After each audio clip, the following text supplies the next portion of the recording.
Last summer, I took a solo road trip through the mountains. I wanted some time away from everything. Just me, my thoughts, and the open road. I was driving late one night when my car started sputtering and eventually died. I managed to coast to the side of a desolate road, completely cut off from civilization. My phone had no signal, and it was pitch black outside.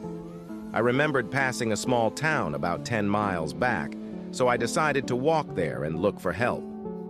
After what felt like hours of walking, I finally saw a faint glow of lights ahead. As I got closer, I realized it wasn't a town, but a single house. It was an old, run-down farmhouse, but at that point, I didn't care. I just needed a phone. I knocked on the door, and after a moment, a middle-aged woman answered. She looked startled to see me, but eventually invited me in. The inside of the house was even more decrepit than the outside. The wallpaper was peeling, and the furniture looked like it hadn't been touched in decades.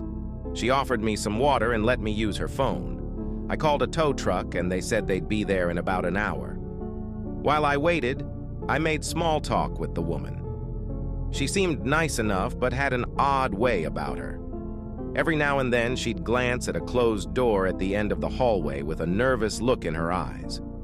I asked her if she lived alone, and she hesitated before saying yes. About half an hour later, I heard faint shuffling noises coming from behind that door. I asked her if she was sure she was alone. She laughed nervously and assured me it was just the house settling, but her eyes told a different story. Follow for part 2.